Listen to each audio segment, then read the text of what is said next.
नमस्कार दोस्तों, आपका स्वागत है। तो आज की इस वीडियो में हम मध्यकालीन भारत की सीरीज स्टार्ट करने जा रहे हैं। इससे पहले मैंने प्राचीन भारत को पढ़ा दिया है।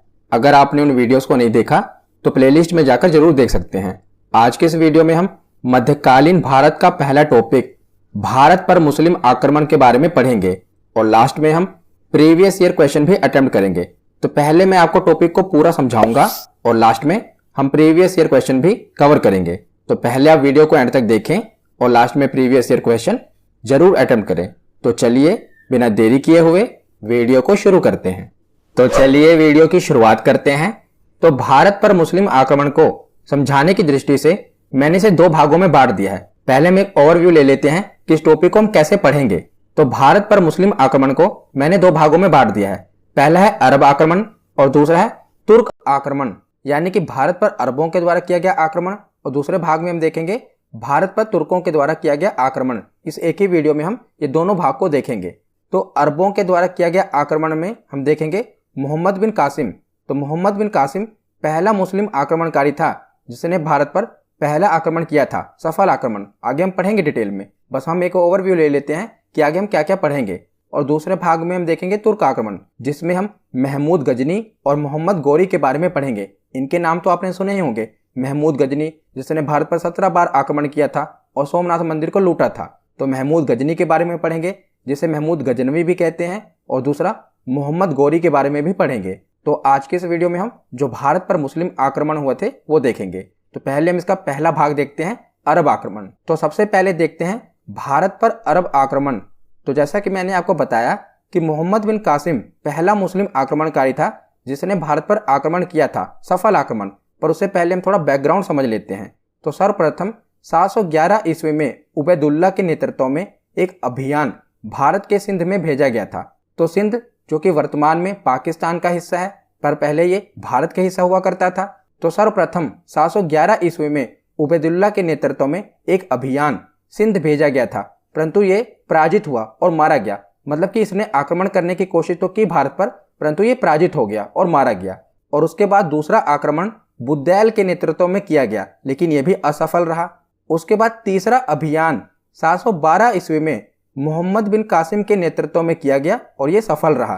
तो याद रखेगा, मोहम्मद बिन कासिम के आक्रमण से पहले भी दो आक्रमण हुए, परंतु वो असफल रहे।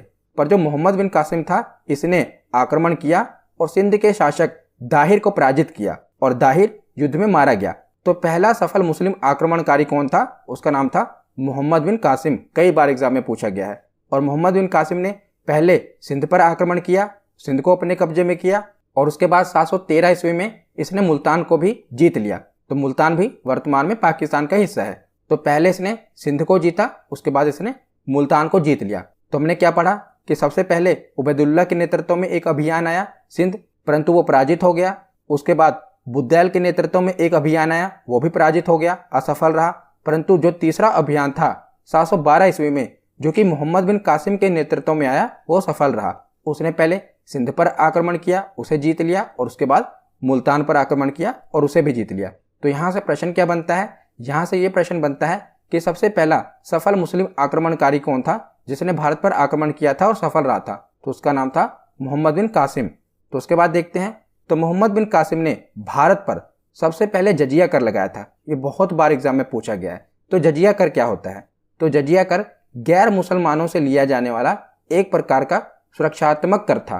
तो ये गैर मुसलमानों से लिया जाता था, परंतु जजिया कर में निम्नलिखित लोगों को मुक्त रखा गया था। मतलब कि इनसे जजिया कर नहीं लिया जाता था। तो किन किन लोगों से जजिया कर नहीं लिया जाता था, यानी कि किन्हें मुक्त रखा गया था? तो ये 5 लोग थे। पहला, बच्चों से जजिया कर नहीं लिया जाता था, उन्हें मुक्त रखा गया था। दूसरा, बूढ़ों से नहीं लिया जाता था। तीसरा, औरतों से नहीं लिया जाता था। चौथा, विकलांग जिन्हें दिव्यांग कहते हैं, उनसे जजिया कर नहीं वसूला जाता था। और पांचवा, ब्राह्मणों से जजिया कर वसूला नहीं जाता था। तो मोहम्मद बिन कासिम ने जो जजिया कर लगाया था, यह गैर मुसलमानों पर लगाया था, परंतु 5 लोगों को मुक्त रखा था। बच्चों को, बूढ़ों को, औरतों को, विकलांगों को और ब्राह्मणों को इसे मुक्त रखा गया था। तो हम जजिया कर के बारे में पढ़ रहे हैं। तो जजिया कर से जो भी प्रश्न बनते हैं वो एक बार में हम देख लेते हैं, क्योंकि जजिया कर से बहुत बार एग्जाम में प्रश्न रिपीट होते हैं और प्रश्न इससे बनता ही है।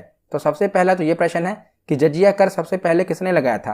तो मोहम्मद बिन कासिम ने लगाया था और 5 लोगों को मुक्त रखा था। परंतु फिरोज शाह तुगलक ने ब्राह्मणों पर भी जजिया कर लगा दिया था। ये तुगलक वंश का था, ये हम आगे पढ़ेंगे, पर हम जजिया कर के बारे में पढ़ रहे हैं ना, तो एक बार जो जजिया कर से रिलेटेड इंपॉर्टेंट पॉइंट है वो देख लेते हैं। तो सबसे पहले मोहम्मद बिन कासिम ने जजिया कर लगाया था, परंतु इसने ब्राह्मणों को मुक्त रखा था। परंतु फिरोज शाह तुगलक ने ब्राह्मणों पर भी जजिया कर लगा दिया था। तो फिरोज शाह तुगलक के बाद जब अकबर बादशाह बना था, हम मुगल साम्राज्य में अकबर के बारे में पढ़ेंगे, तो जब अकबर बादशाह बना था तो इसने 1564 ईस्वी में जजिया कर समाप्त कर दिया था। यहाँ पर हम जजिया कर के बारे में पढ़ रहे हैं। परंतु उसके बाद जब औरंगजेब बादशाह बना तो इसने दोबारा जजिया कर लगा दिया और लास्ट में जजिया कर को अंतिम रूप से मोहम्मद शाह रंगीला ने समाप्त कर दिया था। तो यहाँ से कई बार प्रश्न रिपीट हुए हैं। तो क्या क्या प्रश्न बना है? तो सबसे पहले ये प्रश्न बनता है कि सबसे पहले जजिया कर किसने लगाया था? मोहम्मद बिन कासिम ने। उसके बाद फिरोज शाह तुगलक ने ब्राह्मणों को भी इसमें इंक्लूड कर लिया था। उसके बाद जो अकबर था इसने सबसे पहले जजिया कर को समाप्त कर दिया था, परंतु औरंगजेब ने जजिया कर को दोबारा लागू कर दिया था और लास्ट में मोहम्मद शाह रंगीला ने जजिया कर को पूर्ण रूप से समाप्त कर दिया। उसके बाद जजिया कर नहीं लगा। तो ये जजिया कर से रिलेटेड कुछ इंपॉर्टेंट पॉइंट थे जो कि एग्जाम में रिपीट होते हैं। तो यहाँ पर हमने अरबों के आक्रमण के बारे में पढ़ा। तो अरबों की सिंध विजय के कारण क्या थे, यानी कि इन्होंने भारत पर आक्रमण क्यों किया था? तो पहला तो था राजनीतिक कारण कि ये मुस्लिम राज्य का विस्तार करना चाहते थे। दूसरा था आर्थिक कारण, उसमें भारत समृद्ध देश था, अतः यह अधिकार करके यहाँ से धन प्राप्त करना चाहते थे। और तीसरा था इस्लाम धर्म का प्रचार प्रसार करना। तो ये 3 प्रमुख कारण थे जिसके कारण अरबों ने भारत पर आक्रमण किया था। तो उसके बाद इसका दूसरा भाग देखते हैं, भारत पर तुर्क आक्रमण। अरब आक्रमण से बस उतने ही प्रश्न बनते हैं। अब हम देखते हैं भारत पर तुर्क आक्रमण। तो तुर्क चीन के उत्तर पश्चिमी भाग में निवास करने वाले असभ्य और बर्बर जनजाति थी, जो कि एक खाना बदोश जनजाति थी। और 962 ईस्वी में अल्पतगीन नामक एक तुर्क सरदार ने गजनी साम्राज्य, जिसे यामिनी साम्राज्य भी कहा जाता है, इसकी स्थापना की थी। इसकी राजधानी गजनी थी, इसीलिए इसे गजनी साम्राज्य कहा गया और इसे यामिनी साम्राज्य भी कहा गया। तो इसी में हम पढ़ेंगे महमूद गजनी के बारे में, पर थोड़ा बैकग्राउंड देख लेते हैं कि इसकी शुरुआत कहाँ से हुई थी। तो अल्पतगीन ने गजनी साम्राज्य की शुरुआत की थी 962 ईस्वी में। तो 962 ईस्वी से लेकर 977 ईस्वी तक अल्पतगीन गजनी साम्राज्य का शासक बना रहा। इसकी राजधानी कौन सी थी? तो मैंने आपको बताया गजनी थी, जिसके कारण इसे गजनी साम्राज्य कहा गया। तो अल्पतगीन ने 1700 चुने हुए तुर्क अधिकारियों को नियुक्त किया, जो कि एक प्रकार से इसके दास थे। इसमें से एक था सुबुक्तगीन, और इसके बाद यानी कि अल्पतगीन के बाद जो अगला शासक बना था वो था सुबुक्तगीन, जो कि एक प्रकार से इसका गुलाम था। 1700 तुर्क अधिकारी इसने चुने थे, 1700 इसके एक प्रकार के गुलाम थे, उसमें से एक गुलाम था सुबुक्तगीन। वो इसके बाद गजनी साम्राज्य का अगला शासक बना था। तो हम सुबुक्तगीन के बारे में पढ़ते हैं। तो सुबुक्तगीन का शासन रहा था 977 ईस्वी से लेकर 997 ईस्वी तक। आपको ये सन याद नहीं रखना, इससे प्रश्न नहीं बनता। तो भारत पर पहला तुर्क आक्रमणकारी सुबुक्तगीन था, याद रखिएगा, ये पहला तुर्क आक्रमणकारी था। जब आपसे पूछा जाए कि भारत पर पहला मुस्लिम आक्रमणकारी या भारत पर पहला अरब आक्रमणकारी कौन था, तो वो था मोहम्मद बिन कासिम। पर जब आपसे पूछा जाए कि भारत पर पहला तुर्क आक्रमणकारी कौन था, तो उसका नाम था सुबुक्तगीन। ये भारत पर पहला तुर्क आक्रमणकारी था। इसने 986 ईस्वी में पंजाब के शाही वंश के शासक जयपाल पर आक्रमण किया और उसे पराजित कर दिया था। किसे? जयपाल को। तो सुबुक्तगीन ने जयपाल को पराजित किया। तो सुबुक्तगीन से यही प्रश्न बनता है कि भारत पर पहला तुर्क आक्रमणकारी कौन था, तो वो सुबुक्तगीन था। तो सुबुक्तगीन की मृत्यु के बाद इसके 2 पुत्रों, पहला अब्दुल काशिम महमूद और दूसरा इस्माइल, इन दोनों के बीच उत्तराधिकार का युद्ध हुआ। यानी कि अगला राजा कौन बनेगा, इसके लिए इन दोनों के बीच युद्ध हुआ, अब्दुल काशिम महमूद और इस्माइल। पर जो अब्दुल काशिम महमूद था ये विजयी हुआ, जिसे हम महमूद गजनी के नाम से जानते हैं ना, वही है अब्दुल काशिम महमूद, जिसे हम महमूद गजनी या महमूद गजनवी कहते हैं। तो उसका नाम था अब्दुल काशिम महमूद। ये गजनी साम्राज्य का अगला शासक बना। तो अब हम महमूद गजनी के बारे में पढ़ते हैं। तो इसका शासनकाल 998 ईस्वी से लेकर 1030 ईस्वी तक रहा। तो सुबुक्तगीन की मृत्यु के बाद महमूद गजनवी 998 ईस्वी में गद्दी पर बैठा और इसने 1000 ईस्वी से लेकर 1027 ईस्वी तक कुल 17 बार भारत पर आक्रमण किया। तो कई बार एग्जाम में पूछा गया है कि महमूद गजनी या महमूद गजनवी ने भारत पर कितनी बार आक्रमण किया, तो इसने कुल 17 बार भारत पर आक्रमण किया। महमूद गजनी ने सर्वप्रथम 1000 ईस्वी में भारत पर आक्रमण किया और भारत के पेशावर के कुछ हिस्सों पर इसने विजय प्राप्त की और वापस अपने देश लौट गया। तो जो महमूद गजनी था ना, ये भारत पर अपना शासन जमाने के लिए नहीं आता था। ये क्या करता था, भारत आता था और भारत में लूटपाट करके ये वापस अपने गजनी साम्राज्य में चला जाता था। इसका मकसद भारत में बसना या भारत पर शासन करना नहीं था, ये भारत में केवल लूटपाट करने के लिए आता था। तो सर्वप्रथम 1000 ईस्वी में भारत पर इसने आक्रमण किया और पेशावर के कुछ हिस्सों पर विजय प्राप्त करके वहां पर लूटपाट की और अपने देश वापस लौट गया। तो आगे हम महमूद गजनी के जितने प्रमुख भारतीय अभियान हुए हैं ना, जो इसने 17 बार आक्रमण किए हैं, उसमें से जो कुछ प्रमुख आक्रमण हैं वो हम देख लेते हैं। आपको सब याद नहीं रखने, आपको कुछ प्रमुख आक्रमण याद रखने हैं, वो मैं आपको बता दे रहा हूँ। उसमें से भी सबसे ज्यादा इंपॉर्टेंट है सोमनाथ वाला, पर एक बार देख लेते हैं। तो सबसे पहले हमने पढ़ा था कि 1000 ईस्वी में ये भारत पर इसने सबसे पहले आक्रमण किया था और पेशावर के कुछ हिस्सों पर विजय प्राप्त करके ये वापस लौट गया था। उसके बाद दोबारा ये 1001 ईस्वी में आया और इसने पंजाब के हिंदू शाही राज्य के राजा जयपाल पर आक्रमण किया और वहां पर भी खूब लूटपाट की और वापस लौट गया। उसके बाद इसका एक और प्रमुख आक्रमण है 1005 के दौरान, 1005 से लेकर 1006 ईस्वी के बीच इसने मुल्तान पर आक्रमण किया। उस समय मुल्तान के राजा थे अब्दुल फतेह दाऊद, तो यहाँ पर भी इसने आक्रमण किया और यहाँ पर भी खूब लूटपाट की और वापस चला गया। उसके बाद 1008 से लेकर 1009 के दौरान इसने हिंदू शाही राज्य के राजा आनंदपाल पर आक्रमण किया। उसके बाद 1012 से लेकर 1013 के बीच में इसने थानेश्वर राज्य के राजा राजाराम पे आक्रमण किया। तो ये कुछ प्रमुख आक्रमण हैं, परंतु आपको सिर्फ सोमनाथ वाला याद रखना है क्योंकि वही सबसे ज्यादा इंपॉर्टेंट है। उसके बाद 1018 से 19 के दौरान इसने कन्नौज पर आक्रमण किया। उस समय वहां के राजा थे राज्यपाल, ये इंपॉर्टेंट है। कन्नौज पर जब आक्रमण किया तो राजा कौन थे, राज्यपाल। उसके बाद 1020 से लेकर 21 के दौरान इसने कलिंजर पर आक्रमण किया और उस समय राजा थे विद्याधर। तो सबसे ज्यादा इंपॉर्टेंट है कि 1025 ईस्वी में इसने सोमनाथ मंदिर पर आक्रमण किया। उसमें वहां के राजा थे भीम प्रथम, तो जो गुजरात वाला एरिया था वहां के राजा थे भीम प्रथम। इसने सोमनाथ मंदिर पर आक्रमण किया था महमूद गजनी ने और वहां पर खूब लूटपाट की थी। तो ये सबसे ज्यादा इंपॉर्टेंट है और कई बार एग्जाम में पूछा गया है कि महमूद गजनी ने सोमनाथ मंदिर पर कब आक्रमण किया था। तो 1025 ईस्वी में इसने आक्रमण किया था और उस समय वहां के राजा कौन थे, तो राजा का नाम भी आपको याद रखना है, राजा थे भीम प्रथम। याद रखिएगा कौन, भीम प्रथम। तो महमूद गजनी ने 1025 ईस्वी में अपने 16वें आक्रमण में सोमनाथ मंदिर को लूटा था। तो कौन सा आक्रमण था इसका, 16वां आक्रमण था। इसने टोटल 17 आक्रमण किए थे ना, तो इसका 16वां आक्रमण था 1025 ईस्वी में और इसने सोमनाथ मंदिर को लूटा था। और जब ये सोमनाथ मंदिर से धन को लूट कर जा रहा था ना, तब इस पर कुछ जाटों ने आक्रमण कर दिया था। वहां के कुछ जाटों ने आक्रमण कर दिया था और इसे कुछ संपत्ति वापस लूट ली थी। परंतु उस समय जो महमूद गजनी था उसने जाटों पर आक्रमण नहीं किया। उसने सोचा कि इस समय जाटों से उलझना सही नहीं रहेगा, क्योंकि जो उसने धन लूटा था ना, उसने सोचा कि अगर मैं उलझूंगा तो ये जो धन है ये मुझसे वापस लूट लिया जाएगा। इसीलिए वो जाटों से उलझा नहीं और वापस अपने देश लौट गया।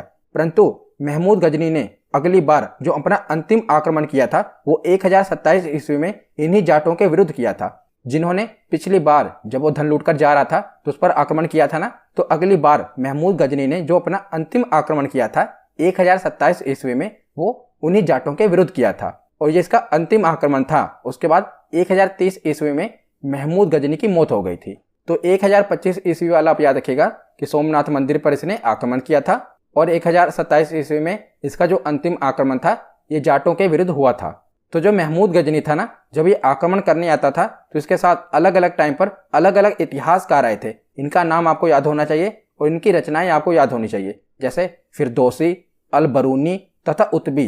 ये इतिहासकार किसके समय के हैं, महमूद गजनी के समय के हैं और इनकी जो रचनाएं हैं ना वो एग्जाम में पूछी जाती है। जैसे कि फिरदौसी की रचना है शाहनामा, अल बरूनी की रचना है किताबुल हिंद। ये तो मोस्ट इंपॉर्टेंट है, कई बार पूछा गया है कि किताबुल हिंद किसकी रचना है, तो ये अल बरूनी की रचना है। और तीसरा है उतबी, उतबी की रचना है किताब उल यामनी। यामनी साम्राज्य का राजा था ना महमूद गजनी, मैंने आपको बताया था ना कि गजनी साम्राज्य को ही यामनी साम्राज्य कहा जाता था। तो इसी पर किताब लिखी गई थी किताब उल यामनी। किसने लिखी थी, उतबी ने लिखी थी। तो तीनों याद रखिएगा, फिरदौसी ने लिखी थी शाहनामा, अल बरूनी ने लिखी थी किताबुल हिंद और उतबी ने लिखी थी किताबुल यामिनी।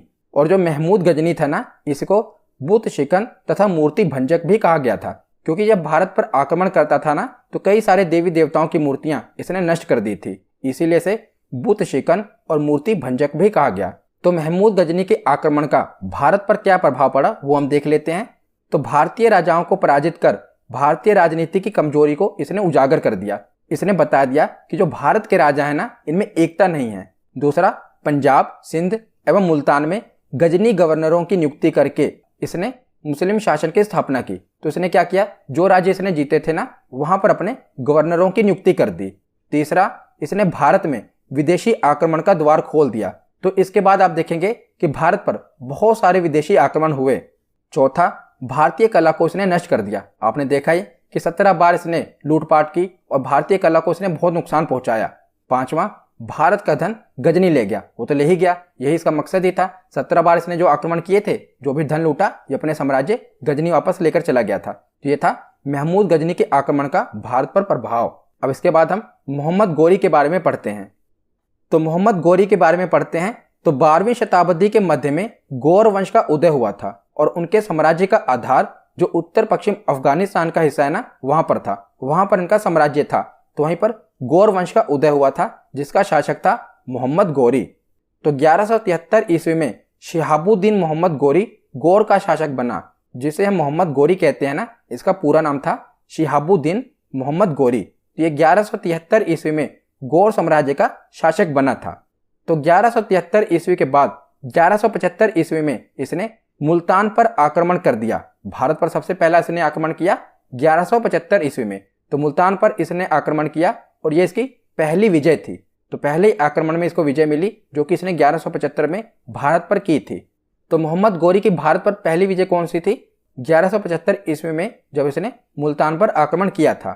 उसके बाद 1178 ईस्वी में इसने दोबारा राजस्थान पर आक्रमण किया, किंतु यहाँ का शासक भीम द्वितीय ने इसे बुरी तरह से पराजित कर दिया। यानी कि मोहम्मद गोरी को बुरी तरह से इसने हरा दिया और यह तुर्क आक्रमणकारियों की पहली पराजय थी, यानी कि इनकी पहली हार थी।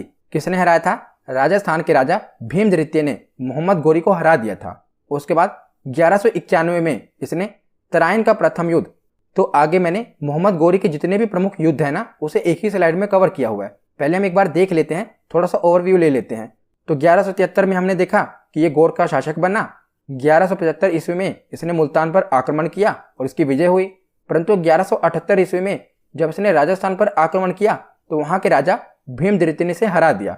उसके बाद 1191 ईस्वी में इसने तराइन का प्रथम युद्ध, जो कि एग्जाम में हर बार पूछा ही जाता है कि तराइन का प्रथम युद्ध किसके बीच में हुआ और कब लड़ा गया।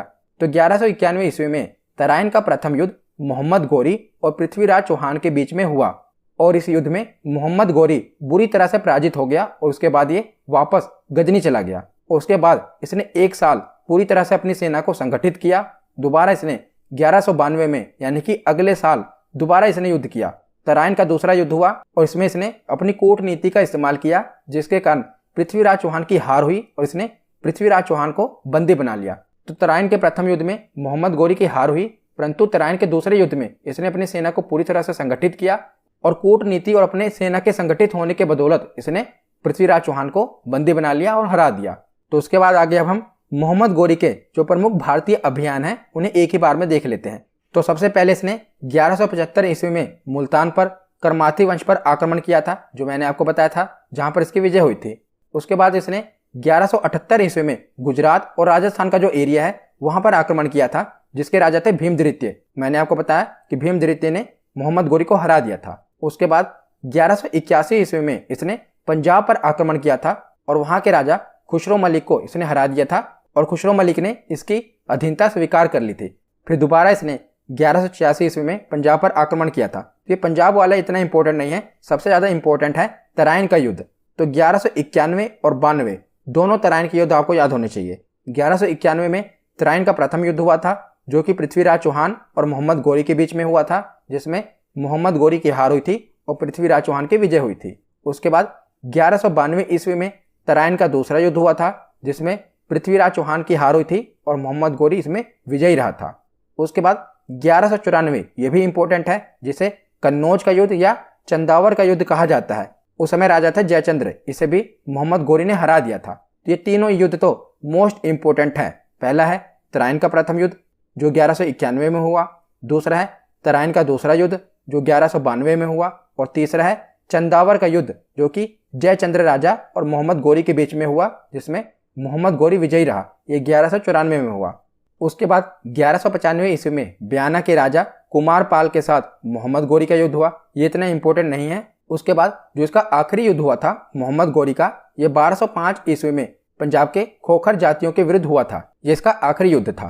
तो हमने पीछे पढ़ ही लिया कि 1205 ईस्वी में गोरी ने अपना अंतिम युद्ध पंजाब के खोखर जातियों के विरुद्ध लड़ा था। तो जो मोहम्मद गोरी था ना, जब ये लड़ाई करने आया था तो इसके दो प्रमुख सेनापति थे जो इसके दास थे। पहला था कुतुबुद्दीन ऐबक और दूसरा था बख्तियार खिलजी। तो कुतुबुद्दीन ऐबक ने, जो कि इसका सेनापति और दास था, इसने 1196 ईस्वी में अजमेर पर विजय प्राप्त कर ली थी। उसके अगले साल 1197 ईस्वी में इसने बदायूं पर भी विजय प्राप्त कर ली, और 1202 और 3 के दौरान इसने बुंदेलखंड वाला जो एरिया था उस पर भी विजय प्राप्त कर ली थी। ये मोहम्मद गोरी का दास और सेनापति था। और दूसरा था बख्तियार खिलजी। इसने क्या किया, इसने जो भारत का पूर्व वाला एरिया था, इसने बिहार पर आक्रमण किया और बिहार पर विजय प्राप्त की, और बंगाल पर आक्रमण किया और बंगाल को भी जीत लिया। तो जो बिहार में नालंदा विश्वविद्यालय था ना, उसे बख्तियार खिलजी ने ही नष्ट किया था। ये कई बार एग्जाम में पूछा गया है कि जो बिहार का नालंदा विश्वविद्यालय था ये किसने नष्ट किया था। तो इसे बख्तियार खिलजी ने, जो कि मोहम्मद गोरी का सेनापति था, उसने नष्ट किया था। तो कुतुबुद्दीन ऐबक ये मोहम्मद गोरी का दास था। इसके बाद आप देखेंगे अगली वीडियो में कि मोहम्मद गोरी का जो ये दास था ना, कुतुबुद्दीन ऐबक, ये एक नए वंश की स्थापना करता है जिसे गुलाम वंश या दास वंश कहा जाता है। इसके बारे में हम नेक्स्ट वीडियो में पढ़ेंगे। तो यहाँ पर हमारा थ्योरी सेक्शन कंप्लीट होता है। अब हम प्रीवियस ईयर क्वेश्चन देखते हैं। तो सबसे पहला प्रश्न देखते हैं कि 712 ईस्वी में सिंध पर अरबों के आक्रमण के समय वहां का शासक कौन था। तो जब अरबों ने सिंध पर आक्रमण किया था तो वहां का शासक था दाहिर। हमने पढ़ा था ना, कौन था, ऑप्शन बी दाहिर। अगला प्रश्न है कि सर्वप्रथम भारत में जजिया कर लगाने का श्रेय सिंध के विजेता मोहम्मद बिन कासिम को दिया जाता है। उसने किस वर्ग को इस कर से पूर्णतः मुक्त रखा था। तो निम्नलिखित में से किस वर्ग को उसने जजिया कर से मुक्त रखा था। तो इसका सही जवाब है ब्राह्मणों को। ऑप्शन सी इसका सही जवाब है। अगला प्रश्न है कि सोमनाथ के मंदिर पर 1025 ईस्वी में महमूद गजनवी के आक्रमण के समय गुजरात का शासक कौन था। तो उस समय गुजरात का शासक था भीमदेव प्रथम। ऑप्शन ए इसका सही जवाब है। अगला प्रश्न है कि भारत में प्रथम आक्रमणकारी था। तो भारत में प्रथम मुस्लिम आक्रमणकारी कौन था। तो ये था मोहम्मद बिन कासिम। इसका सही जवाब है ऑप्शन सी। अगला प्रश्न है कि चंदावर का युद्ध जो कि 1194 ईस्वी में हुआ था, ये किसके मध्य हुआ था। तो ये राजा जयचंद्र और मोहम्मद गोरी के बीच में हुआ था। तो ऑप्शन सी इसका सही जवाब है। अगला प्रश्न है कि महमूद गजनी के भारत पर आक्रमण के समय भारत आए विद्वान अल बरूनी ने किस महत्वपूर्ण ग्रंथ की रचना की थी। तो अल बरूनी की रचना कौन सी है। तो इसका सही जवाब है किताब उल हिंद। ऑप्शन बी इसका सही जवाब है। अगला प्रश्न है कि मोहम्मद गोरी विजित प्रदेशों की देखभाल के लिए निम्नलिखित में से किस विश्वसनीय जनरल को छोड़कर गया था। तो मोहम्मद गोरी कुतुबुद्दीन ऐबक को छोड़कर गया था, जिसने आगे चलकर गुलाम वंश की स्थापना की थी। अगला प्रश्न है कि तराइन की पहली लड़ाई निम्नलिखित में से किसके बीच हुई थी। तो तराइन की पहली लड़ाई मोहम्मद गोरी और पृथ्वीराज चौहान के बीच में हुई थी। ऑप्शन बी इसका सही जवाब है। अगला प्रश्न है कि भारत पर प्रथम तुर्क आक्रमण करने वाला कौन था। तो यहाँ पर यह पूछा गया है कि प्रथम तुर्क आक्रमणकारी कौन था जिसने भारत पर आक्रमण किया था। तो ऑप्शन के हिसाब से देखा जाए तो महमूद गजनी इसका सही जवाब होगा, पर अगर यहाँ पर सुबुक्त गेंद दिया होता ना तो वो सही जवाब होता। पर ऑप्शन के हिसाब से देखा जाए तो महमूद गजनी इसका सही जवाब होगा, क्योंकि जो मोहम्मद गोरी था वो तो इसके बाद में आया था। तो महमूद गजनी इसका सही जवाब है। अगला प्रश्न है कि निम्नलिखित में से कौन अपने आप को बुत शिकन या मूर्ति भंजक कहता था। तो इसका सही जवाब है महमूद गजनी, क्योंकि इसने भारत में कई सारे देवी देवताओं की मूर्तियों को नष्ट किया था। अगला प्रश्न है कि महमूद गजनी के साथ भारत आने वाले इतिहासकारों में कौन शामिल नहीं था। तो कौन शामिल नहीं था। फिरदौसी भी शामिल थे, अलबरूनी भी शामिल थे और उत्वी भी शामिल थे। इसका सही जवाब है ऑप्शन डी वैहाकी, जो कि तारीखे सुयुक्तगीन के लेखक थे। ये महमूद गजनी के साथ नहीं आए थे। आज का आखिरी प्रश्न है कि महमूद गजनी का भारत में अंतिम आक्रमण किसके विरुद्ध हुआ था। तो इसका अंतिम आक्रमण जाटों के विरुद्ध हुआ था, क्योंकि जब ये सोमनाथ मंदिर को लूट कर जा रहा था तो जाटों ने इस पर आक्रमण किया था। तो इसने आखिरी जो युद्ध किया था वो जाटों के विरुद्ध किया था। तो आज की ये वीडियो यहीं पर खत्म होती है। कैसी लगी ये वीडियो कमेंट सेक्शन में जरूर बताना। धन्यवाद।